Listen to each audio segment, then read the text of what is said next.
Welcome back. I am Charles Musgrove, host of Business Matters. Welcome back for another exciting episode. Today we have a returning guest. We have Joe Calhoun, FSU Economics Professor. Thank you so much for coming back, Joe. Hey, it's great to be here. It seems like it's been 3 years since we did this the first time. A lot's happened in between, so it's great to be back with you. It is great. You know, Joe, the one thing that we started doing since, I think we may have done this since the show that you were on, but given the fact that so much changes so rapidly, we've started stating the day and the time we do this show so that when you listen to it or watch it in the future, you'll have some reference point because, heck, there's just no telling what's going to happen between the time we record this and when you actually watch it or listen to it. So today is April the 24th. It is 3:25 p.m. Eastern Standard Time. So, Joe, it is we're going to do kind of the setup for the radio show right now. So let's kind of frame what we're going to talk about. The topics are in your wheelhouse, which will be economics. So, you know, all the money that has been spent, all the money that's been printed and put back into the economy through the federal government, that's got to have some kind of impact on inflation maybe or something in the future. I just can't imagine things are going to stay the same with all of this printing of money that's happened over the last month. So let's talk about that. Let's kind of kick out some other ideas we want to talk about. Okay, well, I think just from a general educational point of view, it'll be good to review the three major agencies that are in the news right now. And just to make sure that people know some of the details, there is a technical difference between creating money and printing money, so we can go over that a little bit. We can go over the three agencies which are in the news: the Federal Reserve System of our country, the Treasury, and the Bureau of Engraving and Printing that actually does the physical printing of money. And we can talk a little bit about the differences between those three so that people are good consumers of information. And then we can talk generally about where inflation comes from and when we might see it in the future, given all this money creation that's been going on right now. So those would be some things we can definitely chat about. I guess that's the fear right now is that we may have some inflation. Yes, I'm getting that question a lot about, hey, all this creating and printing of money and flooding into the economy is going to cause us big problems later on with inflation. So we definitely, I think, want to address that. Good. I'm going to see if I can pull this out and have something to write on so that we can have some notes here. So I think those are some great topics. So let's talk about I know we said inflation. And then the three agencies. So we've got the Treasury, the Federal Reserve, Yep, and the Bureau Printing and Engraving.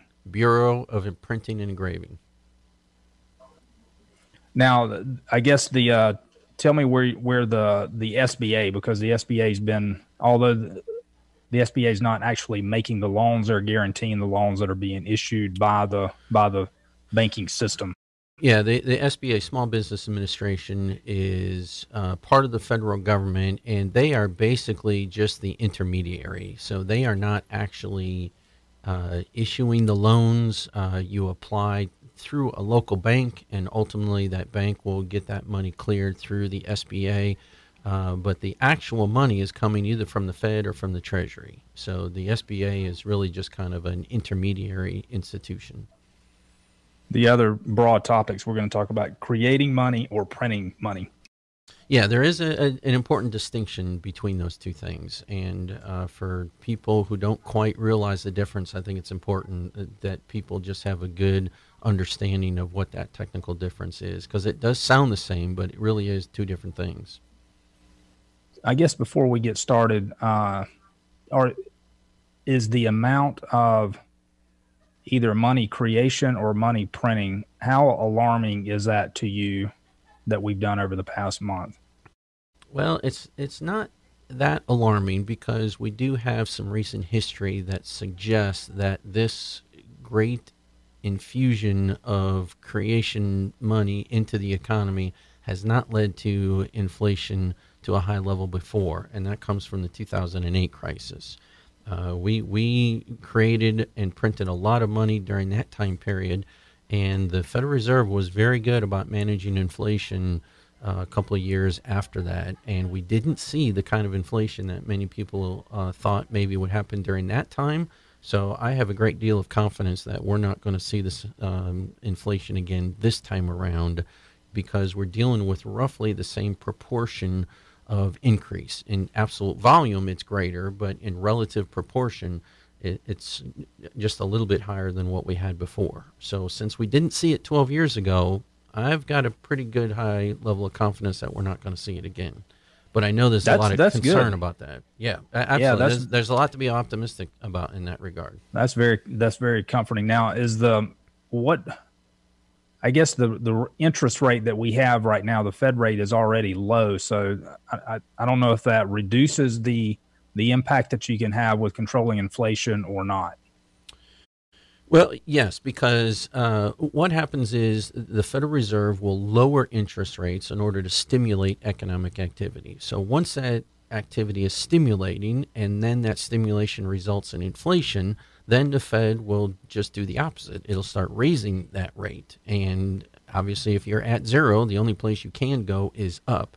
So when the Fed start raising that rate, then economic activity will slow down, and then inflation will be stamped down a little bit. Right. They're not looking to slow things down yet. That's not the problem. No, absolutely. They're looking to speed things up. But the bad news is, since they are effectively at zero right now, there's no lower place to go. You can't have negative interest rates. That doesn't make any sense. So, right, so we're now kind of backed into the corner where, you know what, we've got, the way you think about it, kind of the old Westerns. The gun is empty of bullets right now. You've fired all your rounds. You've exhausted that part of your tool belt, and now you got an empty holster because you're at zero and you can't go any lower. So if they wanted to stimulate the economy, they're going to have to do it in some other ways besides lowering interest rates, because you're as low as you can go. Yeah, and they've talked about some of those. Some of those are going to be through taxes. So they've talked about doing changes in the employer tax rate, payroll tax rate for the employer. So they've talked about that early on. I've heard discussion about that recently. Putting more money, making more money available is another way to try to stimulate the economy.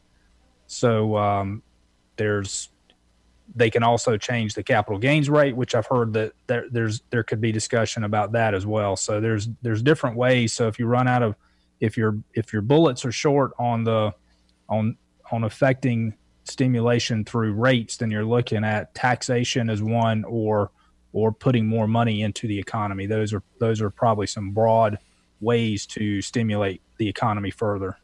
Sure. You have lots of different measures that you can take. Now, we have to be careful to distinguish between what the Federal Reserve can do in monetary policy and what the Congress and the President can do through what we call fiscal policy. So we can achieve the similar objectives, but the tools that we use are going to come from different places. So if the Fed was completely out of tools on the monetary side, there's still some things that Congress can do on the fiscal policy side to stimulate the economy. So we haven't exhausted all of our options. We just exhausted one in terms of lowering interest rates, because we're now to zero. Yeah, and they started, if you think back to when this started, when this thing first broke out, that was one of the first measures that Chairman Powell took, was lowering the rates. Yes. So that was some at that point thought that was an overreaction, or that signaled that things were worse than what they were letting on that they were at that time. Yes, there was some speculation that the manner in which he came out, which was a little non-standard in terms of the timing, because if I remember correctly, the first announcement that he made from the Federal Reserve was just a couple of days before the regular open market committee meeting. So that actually sent some negative impact into the markets, because by jumping the gun by just 2 or 3 days and making an announcement ahead of that open market committee gave the impression that actually things were a whole lot worse than expected, and he couldn't wait 2 or 3 days to do it during normal times. He had to do something a little bit earlier, And whenever the Fed does something outside of the normal practice, it sometimes sends some jitters through the economy and through the markets. And we did see some negative reaction. But then the market did recover a few days after that once the dust settled. But the initial reaction was, "Oh, okay, you're doing something non-standard, and the only time you do something non-standard was when we've got a really bad situation, so maybe things are worse than expected." Yeah, that was interesting. I think he actually made change. They had rate changes twice, and both of those were off the typical schedule. I think he came out on a Sunday and did the first one, and then he came on a Tuesday, which was the day before the scheduled meeting. So it was like you said, really abnormal. Yeah.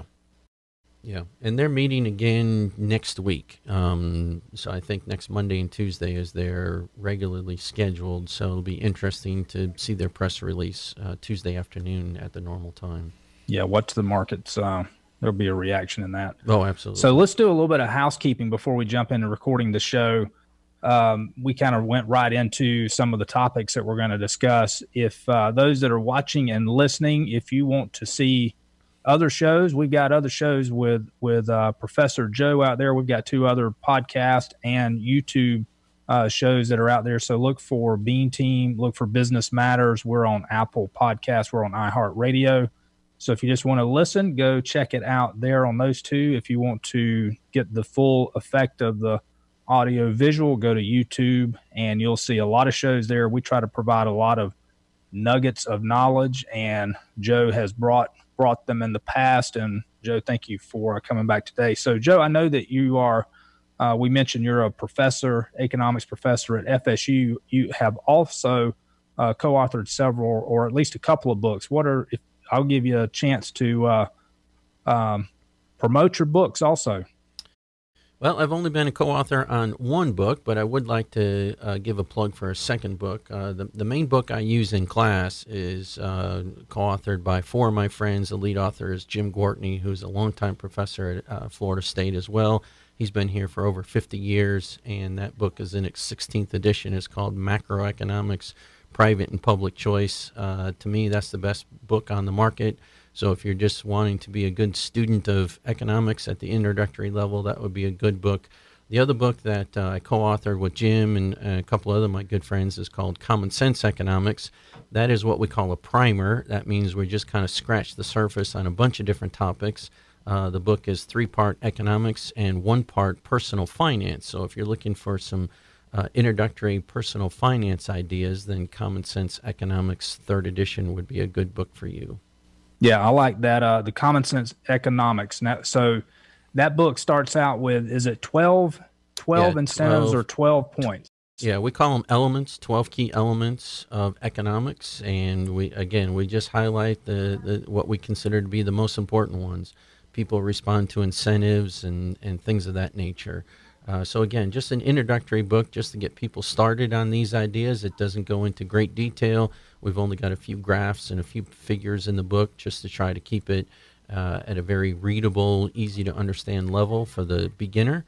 And then if you're interested in something more complicated, I've got lots of books on the bookshelf I can send you to if you want to get deeper into the theory. Well, good. This is probably a good time as you're sheltered in place. Pick up a good book on economics, and I'm sure Amazon will deliver that right to your door. Yep, and there's all kinds of digital versions out there as well. So if you got a Kindle, you can get it on your Kindle. Good, you can get that instantaneous, so you don't even have to wait for UPS or FedEx to deliver it to your door. That's right, you can get that in just a few seconds on a download. Perfect. Well, Joe, I think we have the show set up. I think we've got a number of good topics that'll easily carry us through the recording time for the radio show. So any other topics you want to put on the agenda? No, let's keep it at that. That's going to be plenty to talk about. Okay, I'm thinking we're probably going to run out of time. So with that being said, I'm going to say, John, play us a little bit of music, and we'll get started with the show.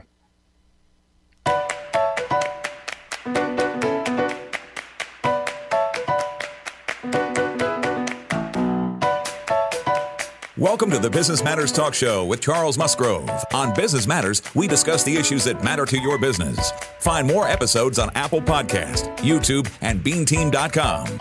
And now here's your host, Charles Musgrove. Welcome back. I am your host, Charles Musgrove. You have tuned in for another session, another episode of Business Matters. Yes, we're still in the COVID crisis. We're still in lockdown. Today is April 24th. It is 3:40 p.m. Eastern Standard Time. So welcome back for another great show. We have multiple locations today also. We have John and our guest Joe Calhoun in the studios in Tallahassee, Florida. I am located in Miramar Beach, Florida. So we have a multi-location show one more time. This is some of the skill sets that we're all learning thanks to this COVID crisis lockdown that we're going through. So, life changes and we all have to adapt to it. This is another way that we have adapted is communication and doing podcast and radio shows through multiple locations. So thanks for joining us for another show. And like I said, to start with, we have Professor Joe Calhoun, Economics Professor from FSU. Welcome back to the show, Professor Joe. Well, thank you very much. It's great to be here again. It seems like it's been a long time since we were together last time. A lot has changed, and I know a lot's going to continue to change, so I appreciate being here. Good. It is. It's always good to get your perspective on what all of this, the economic changes that have happened, the money that's been put into the economy, the loans, the PPP loans, the idle loans. There's been a lot that's happened over the past month. And, I think back to the first show that you did was when this first started. So I think it was after the first announcement that we had a COVID issue. It was before everything was shut down. At that time, you were still going to class at FSU. This is before FSU changed the mode of delivery of education. So just think of what's happened since then. Yeah. I'm not even allowed on campus these days. We've been completely shut out of campus. We are encouraging to do the best of our ability from home, but I can't go to my office unless I get special permission right now. Interesting. So right now, this is a week before Governor DeSantis and the task committee comes out with new guidelines on opening up the economy. At least we're hoping that it's going to be issued within the next week, because we're nearing the end of April, and I think they had a target of May 1st when to open segments of the economy back up. So the FSU campus and the campuses across the United States they're part of that reopening system. So whether that opens in May or whether the professors in the education system, if they're looking at the fall, is really the next decision point. Yeah, I think most universities around the country, I know FSU is committed to going to complete online remote instruction throughout the entire summer. FSU has a similar structure to most universities around the country, where we run at least 2 summer programs. Here at FSU, we call them B and C. B is the first half, C is the second half. And we've committed to online instruction throughout the entire summer. And we are simply in a wait-and-see mode about what's going to happen in the fall. We all hope and pray that we can go back as normal and welcome students back, and we can all walk into the classroom in August for the fall.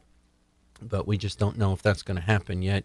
So we've got some contingency plans that the university is talking about in case of different events unfolding so that we're prepared. But I know FSU has announced that we're not going to officially make that decision until early July. So we're in a wait-and-see mode until then. Yeah, there's a lot that can happen between April 24th and the 1st of July. So oh, yes. There's a lot that can happen in the next 3 days, as we've seen with this whole thing unfolding. So, yeah, we just have to be patient. I know that's really hard. Every day that goes by, it gets harder and harder to be patient. But that's the only thing we can do right now is be patient and be hopeful. Yeah, it really is. And, Joe, it's I think it's really interesting to have you in. And one of the reasons I want to have you in is, you hear a lot of it seems to be a lot of what you hear on the news now is the economy versus health. Yeah. So if that's a black and white decision, and it's really not. Yeah, it's a tough trade-off. And, people start this at an individual level. So we don't even have to talk about the whole economy. So at the individual level, you as an individual, do you stay at home and make a peanut butter and jelly sandwich, or do you order out? Even if it's curbside, there's a greater risk of contracting the virus, even if you go through a drive-through. So you have to make that trade-off. Is the benefit of going out and picking up food at a restaurant worth the risk of potentially adversely affecting your health? So you take that at an individual level and you just put large groups together, and now you've got a national trade-off. How much economic activity are we willing to forego to increase the health and safety of our citizens? And that's a really tough decision to make. And, where do you draw the line with essential services? If I've got a plumbing problem, can I go to Home Depot? Is that essential? Or, what if my something happens with my roof? I mean, there's just all kinds of different scenarios where, to me, something that is essential may not be essential to you. So it's really hard to define these things when you really get down to the nuts and bolts of it. Yeah, it's a complex situation that we're in, and it's never as simple as you either endanger the health of the population, or you turn the economy on, or you keep the economy shut down. It's not a black and white decision. No. There's grades of complexity within that, and there's risk within that too. So I know that's not what the total purpose of the show was. That's a little off topic, but it's still important to look at that and to have you in today as our guest to talk about the greater economic effect that we're feeling right now. What is the outlook for the future with all of the money that's been put into the economy? So I know we kind of outlined some topics to go through, which I think will be good. So, we talk about creating money or printing money. So maybe that's a good starting point. If you can kind of explain the difference in that. I know those probably get used they're interchanged, but they're probably not the same. Yeah, no, they're really not. So just for people to be good consumers of information, understand the difference. There truly is a difference between printing money and creating money. So the printing of money comes from the Bureau of Printing and Engraving. They have two sites. The most famous is in Washington, D.C. If you're ever in that area, it's really fantastic to go there and take a tour, and you can walk around their facility and get reasonably close to where the printing presses are. And you can literally see the money going through the process of being printed out into the Federal Reserve notes that eventually wind up in all of our pockets. So that is the actual printing, and that comes from the Bureau. Creating money sounds very similar. It basically has the same effect in terms of getting people the resources and the funds to buy more things. But creating money is actually done a little bit differently. Creating money comes mostly through the Federal Reserve and through the banking process, and it doesn't involve actually printing anything brand new in terms of a paper note or a coin or anything like that. So what happens is when the Fed buys Treasury bonds from an individual bank or from an individual running around the economy, then that money gets put into the banking system. And at the end of every day, each bank has to do an accounting. That's why if you look carefully at the ATM or if you look carefully at your online banking, it'll always give you a deadline about when that deposit will hit your account that day or whether it's going to be deferred to the next day. So there's always a deadline, and each bank has a different deadline according to where it is. So if you're on the East Coast, it might be 11 p.m. If you're on the West Coast, it'll be 11 p.m. Western time. But at the end of every day, every bank has to do an accounting, and it has to add up its total number of deposits, and then it has to have a portion of that set aside as what we call required reserves. And the other 90, for most banks, that's 10%. So it just makes the math easy. So 10% of the deposits has to be set aside as required reserves. The other 90% is what we call excess reserves.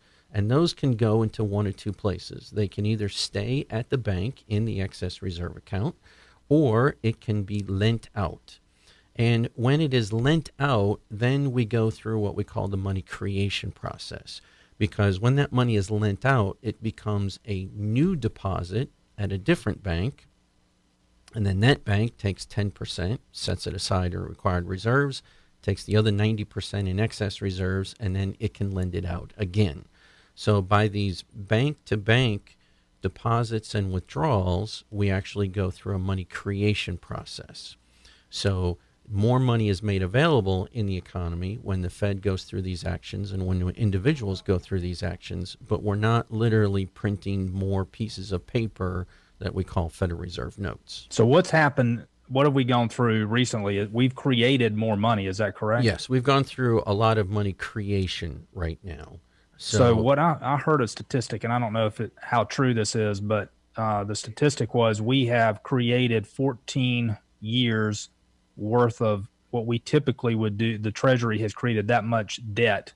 14 years worth of debt has been created over the last month. Well, I haven't heard that 14 years. That wouldn't surprise me, but I haven't heard that one. But I've looked at a lot of the creation stats from the Federal Reserve Bank, and we have created over $2 trillion worth of new money through this process that I described earlier. So I don't know if that exactly translates into 14 years, but clearly this is going to add to our annual budget deficit. And when we add to our annual budget deficit, we add to our national debt. And I think that's what most people are concerned about, is where is all this money coming from? Well, it's coming through a creation process, but most of it's dead because a lot of it comes from the U.S. Treasury, which issues a bond, which is just an IOU, which means they collect money today and they don't have to pay it back for a while. Now, it depends on what kind of bond it was issued. So for those people who are worried about, hey, we're going to have to pay all this back, well, the good news is we may not have to pay it back for 10, 20, or 30 years. If the if the Treasury issued a 30-year bond, that means they get the money today, but they don't have to pay it back until 30 years when that bond expires.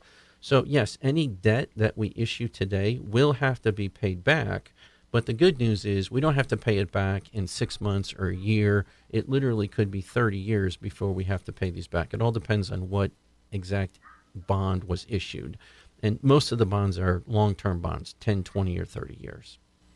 I don't know this to be a fact, but I'm not sure how good we've been recently on paying that debt back, given the fact that our national debt continues to grow. Well, we have not missed a payment.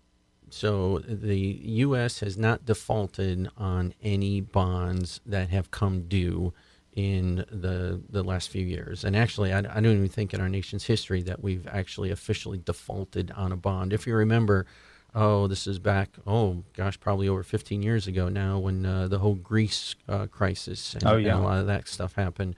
Literally what happened there is some countries like Greece said, you know what, I've got these IOUs and I don't have money, I can't pay.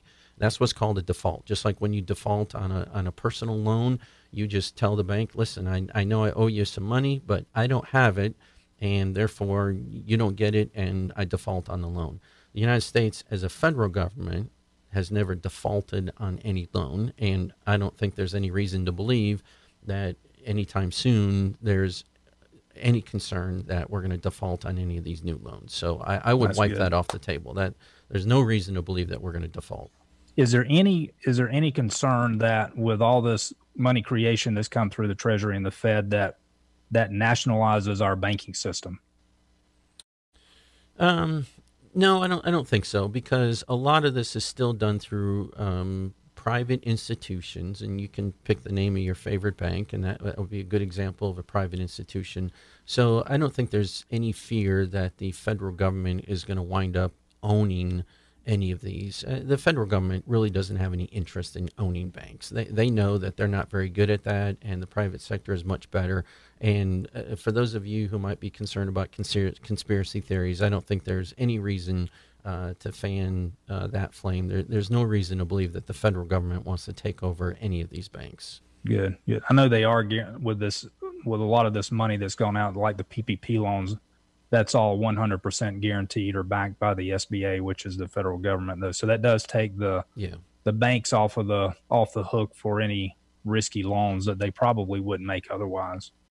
Yeah, absolutely. And this is where the Treasury and the Federal Reserve come into play. So if an individual bank is going to issue a loan through the SBA and through all these other government programs that have been created lately, they need to get the money from somewhere. So, I mean, let's just think about this from a practical point of view.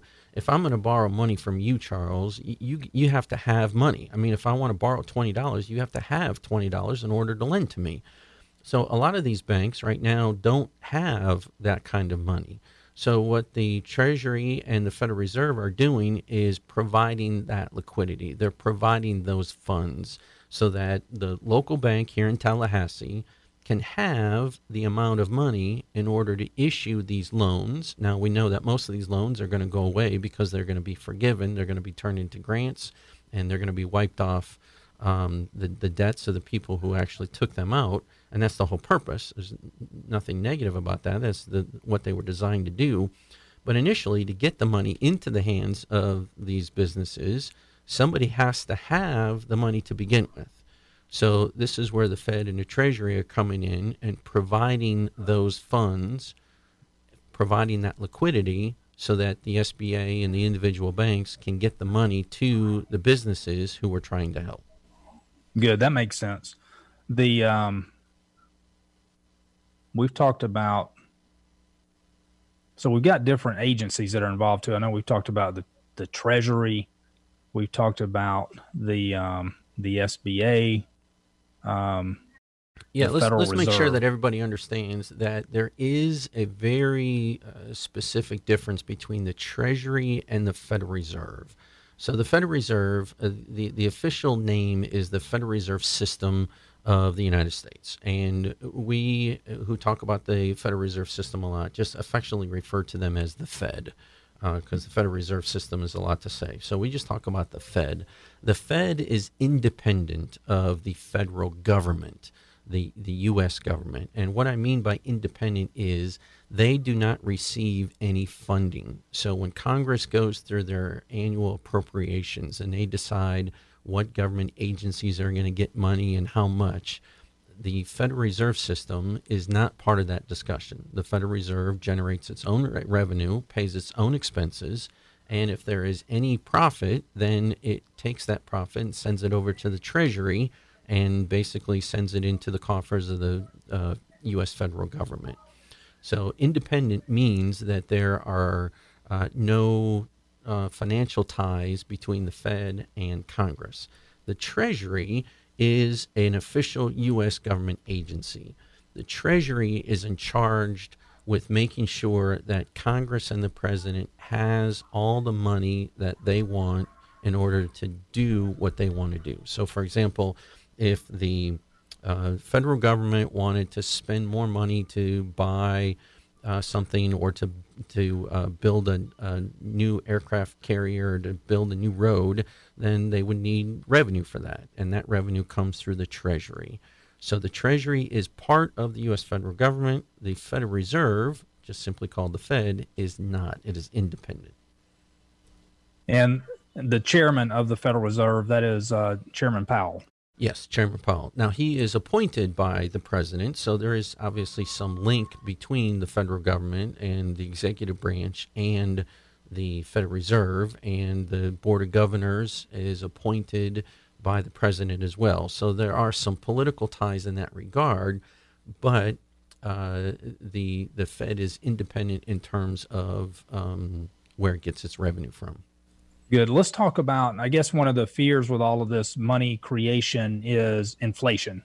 Yes. So that's been a discussion recently. I've seen some articles on it, and that's going to come up. That's going to continue to come up. So talk to us, calm us down about inflation. Well, let's go back. What's the definition of inflation? So when I go to my favorite store and the price of the favorite item went up by 10%, that's not necessarily inflation. That's just a supply and demand shift within one market that caused the price to go up. So if I go to the store and a couple of things that I buy are more expensive, that's not necessarily inflation. Inflation is a persistent, consistent increase in the general level of prices as measured by the Consumer Price Index. And the Consumer Price Index is calculated each month by the Bureau of Labor Statistics, and it gets a lot of fanfare every month when the data are released.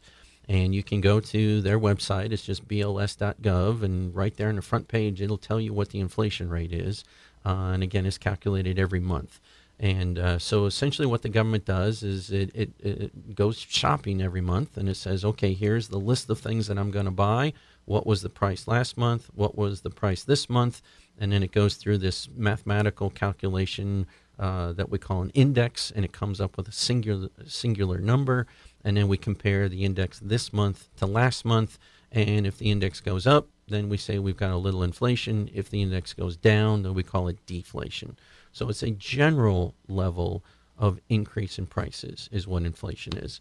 Now, inflation comes from the money supply. So when the money supply rises more rapidly than the goods and services available, then we have inflation.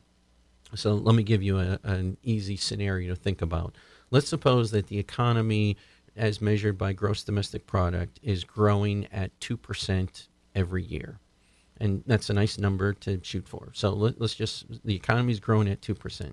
If the money supply increases at 2%, then we're not going to have any problems. Even if the money supply grew by 3 or 4%, we're not really going to have any problems because the economy is growing at about that rate. It's only when the money supply grows a lot faster than goods and services that we're going to have inflation. So another scenario would be the money supply is increasing at 15% per year and goods and services is increasing at 2 or 3% per year. That's the recipe for inflation. So now, what do we have on the table right now? You've got the economy most likely shrinking. We don't have the exact data yet because unlike the unemployment numbers and the inflation numbers, which are calculated and reported each month, the gross domestic product, goods and services in the economy, is measured and reported each quarter. That's just a much more difficult task. So probably very soon, because the first quarter ended at the end of March, of course, and here we are at the end of April. So within a couple of weeks, we should have the first estimate of first quarter 2020 GDP, gross domestic product. And it's always an estimate. And usually we have at least 3 numbers that come out. We have a first estimate, we have an update, and then we have a third, sometimes final. Every now and again, there's a fourth one. So as new information comes out over the course of time, there's always revisions before we say, okay, that's the final number, we're done, now we're going to move on to the next quarter. So we don't know exactly what's going to happen with the first quarter, although everybody can look around and say, whoa, everybody's locked up at home. Economic activity is come way down. So we know the numbers are going to come way down. We just don't know exactly where they are just yet. Yeah, because a lot of Q1 was done by the time this thing happened. So that probably hit us about mid-March is when the shutdown happened. So yeah, exactly. We should be pretty good for Q1. So yeah. Q2 is probably going to be pretty devastating. Yeah, Q2 is certainly going to be devastating, but again, there's such a lag there. So not only do we have to wait for the second quarter to be officially over before we can even think about measuring it, but we're dealing with over a $20 trillion economy. It takes a long time to figure out what the measurement is for that big of an economy. So it's always several weeks after the quarter closes before we even get the first estimate. So typically 6 weeks is about the general time frame is when we get that first estimate from the BEA, the Bureau of Economic Analysis. And you can go to their website too. It's bea.gov, and you can look up all this stat by anytime you want. It's right there on their front page. But yeah, all indications are second quarter is going to be really bad. So we're coming to the end of the show. So give us some comforting news on inflation. So the comforting news is we actually have some recent history. So if you look back, we went through a very similar kind of response in the 2008-2009 financial crisis, where we went through this rapid increase in money creation. And after that, there was a lot of concern about inflation, and we really didn't see it. And if you go back and look at the data in 2010 until just most recently, we've had low and steady inflation. The target has been right around 2%, and the Fed has met their target just about every month that has been reported. So I have a great deal of confidence in the Fed that they did it before, not too long ago, just 10, 12 years ago, where there was a rapid increase in money creation and inflation was kept in check. And I think there's every reason to believe that we're going to be just as smart about managing the economy after the epidemic or pandemic is over. And the Fed is going to do its job just as well as it did before. And I don't expect rampant inflation after this episode is over as well. So there should be lots of optimism there for inflation not to get out of control. Good. We're going to leave that on a note of optimism. And with that being said, Joe, I want you to stick around. And those that are listening on podcast or YouTube, stick around. We're going to have a little bit more with Joe. I want to wrap up some other items, but for right now, Joe, thank you so much for joining us on another episode of Business Matter. You have delivered the nuggets of knowledge one more time about the economy, how we're going to come out of this COVID crisis. So thank you so much. All of you out there, have a great day. Have a blessed week. We'll see you next week. 93.3 Real Talk Radio out of Tallahassee, Florida. Peace. The Business Matters Talk Show with Charles Musgrove is sponsored by the Bean Team. For all your business accounting and tax preparation needs, visit beanteam.com or call 893-7710. You can listen to more episodes of Business Matters on Apple Podcast, YouTube, or visit beanteam.com. All right, Joe. So let's have a continuing discussion on the inflation. You feel pretty positive about that because we've got in recent history with the 2001 attack that we had similar infusion of creation of money into the system, and we were able to combat inflation at that time. Were we on equal footing as we are right now, or very comparable with the interest rates, or did we start out with a different? Was our interest rate much higher back then?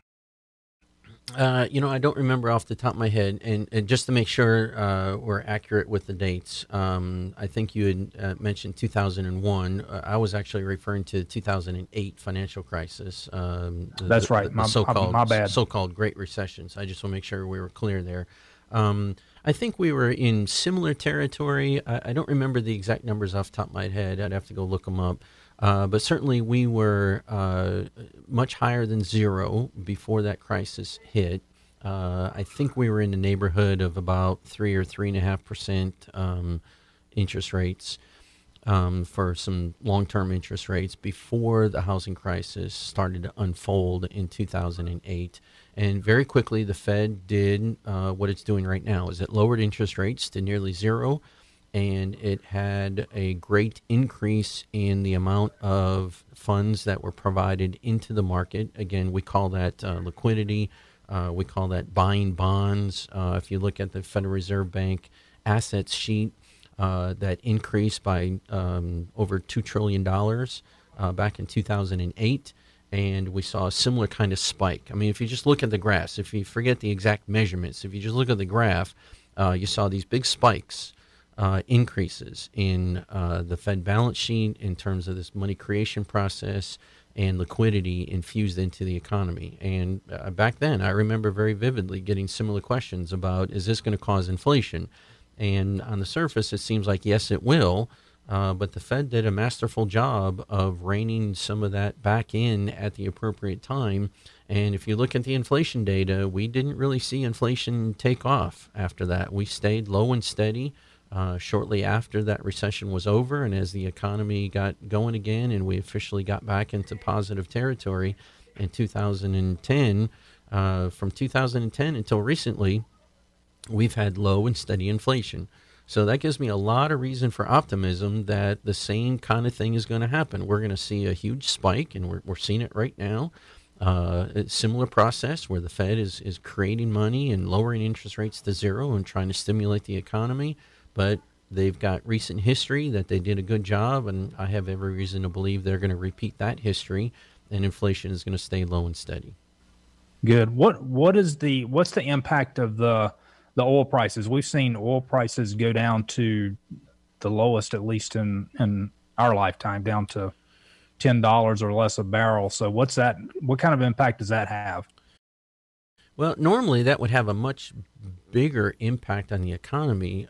But if you're like me, you're not filling up on a regular basis right now because you're not going anywhere. I'm barely driving around town. I don't think I've even thought about putting gas in my car for over 2 weeks right now. So in a way, it's from a consumer's point of view, it's bad timing because normally I love low gas prices because I'm driving around and doing all my activities and I need to go to the pump on a regular basis. But right now, I can't take advantage of those low prices. So lower gas prices always comes with a good news, bad news. I mean, it's good for some people, but it's not good for everybody. I mean, it's clearly not good for the big oil companies when they have their revenues go down so dramatically. But it is good for consumers and those who actually use the gas. I know I love seeing prices well below $2, even though I'm not filling up on a regular basis. It does bring a smile to my face when I drive by the gas station and see something lower than 2. Gas prices always have kind of this twofold effect. It's good for some segments of the economy, and it's not good for other segments of the economy. So I don't think that's going to have much of an impact right now, simply because most people aren't allowed to drive around, and it's not really going to give the positive effect that it normally does. And we just have to wait to see how Saudi Arabia and Russia battle this thing out, because they're the two major players right now that are pushing prices down so low. I have heard from other people in the media that this has the effect of a tax cut. If you look at the number of industries that use fuel, and that this really has the effect of reducing their cost of goods sold, or one of their major cost on their income statement. So you can look at it from a positive standpoint that will help stimulate the economy. Now, if you're in the oil and gas industry, it's not good news for you, and they're struggling mightily right now. Yeah, if you're a trucking company right now, you're loving these prices because your costs just went down dramatically. Normally, airlines would be very happy right now because jet fuel is a huge part of their costs, of course. But they're not flying very many planes right now, so they can't take advantage of this low price environment that we're in, just like you and I can't fully take advantage of it. So from a rebound recovery point of view, hopefully gas prices will stay low as we come out of the pandemic and the economy starts to open up again. I wouldn't call it worst case scenario, but clearly not as good case scenario would be if gas prices started to rise at the same time we started to emerge from this pandemic. As a consumer, we want to keep our costs as low as possible, and I'd rather go spend money on other things versus higher gas prices. So we'll have to see how that plays out. Again, Saudi Arabia and Russia are the two big countries duking this out right now. So we'll just have to see how long they continue their fight. Yeah. What's your crystal ball tell you on when and how we open the economy back up? Well, I think our leaders are going to be smart in terms of opening it up in phases. And then I think a lot of private citizens are just going to open it up in phases as well. So let's just imagine a world where our leaders say, okay, you know what? Anybody who wants to open, go ahead and open back up. And so let's suppose that airlines, started running normal and movie theaters opened up. People are going to be smart enough to realize that that's probably not in their personal best interest. I know if tomorrow a movie theater opened up, I would not be running to the movie theater. I would consider that to be a little bit too risky. And I think our government leaders recognize those kinds of things as well. And they're going to be smart enough to open this up in phases. And they'll make this very delicate trade-off about reopening the economy but not increasing health concerns to individuals. So I'm sure they'll come up with a reasonable list. I'm sure not everybody will agree, but it will be a reasonable list about these kinds of businesses can open and these kinds can't. And for a period of time. I can also see and then we'll collect some data, and then we'll go into another phase. So I think it has to open in phases just to balance this delicate trade-off between health and economics. Right, and there is a balance also. As you mentioned the movie theater, that I can envision where not just a movie theater, but most businesses that have consumers gather in a location, that they're going to come up with guidelines on how many people they allow in a store at one time. If it's a movie theater, how close can you sit to one another? Do you need to wear a mask? Or there's going to be guidelines that the industries and the businesses themselves come up with so that the consumers are put at ease, that they feel comfortable that there's proper guidelines in place, that this place is safe to go in and participate. Exactly. And we're seeing that already. I mean, I was just in Walmart the other day, had to go get some basic necessities of life. And nobody told Walmart to do this, but I thought it was quite an ingenious plan where Walmart put markings on the floor to remind us how far 6 feet is. So there was these blue markers all over the place. And then it had mapped out its store so that consumers kind of had to zigzag through their aisles. So there was a one-way in and a one-way out. So you just couldn't walk around anyway. They're trying to be purposeful, and it's in their own self-interest to do this, because the last thing any business wants is for somebody to get sick after they visit, because that will almost immediately shut them down. Consumers will just run away from there. So we can let these individual businesses be entrepreneurial, be innovative, with some of their own. It doesn't all have to come from the governor or from the president or from some government agency. We can allow these businesses to say, you know what, this is what's best for me, given my physical layout, given the kind of business that I am. So let's just imagine a restaurant. A restaurant is not going to immediately open just because the governor says and put their consumers at risk. I can imagine that even if they were given the completely green light, yes, open up your restaurant and seat people wherever you want, the individual restaurant will say, you know what, maybe the best thing for me and my customers is to go every other seat. And they'll come up with their own innovative solutions. And I think we need to allow them some leeway, give them some general direction, but then allow them to come up with their own solutions that they know is going to be best for them. Absolutely. It's going to be each business, each individual person, they're going to do what they're comfortable with also. And if they see that safety measures are in place, they're going to be much more comfortable to re-engage in activity like it was before this happened. Absolutely. So I think you're going to see that across the United States, across different states are going to do it somewhat differently, in the communities, even down to the business level, like you mentioned. So yeah, and I think our leaders are going to be smart enough. Will find a way to get back engaged. Yeah, fully. and I think our leaders are going to be smart enough to allow some differences, not just within the state, because you just think of a big state like Florida. What we do in the Panhandle and what we do in Central Florida and what we do in South Florida can look a lot different, given the physical characteristics, given the kind of people, the kind of businesses. There's no way that the governor can say everybody in the state of Florida has to do it this way. And it just doesn't make any sense. And I know our governor is smart enough to realize that, and I think a lot of other leaders around the country are smart enough to do that as well. But let's issue some general guidelines, but then let's leave it up to smart local people to figure out what's best for them.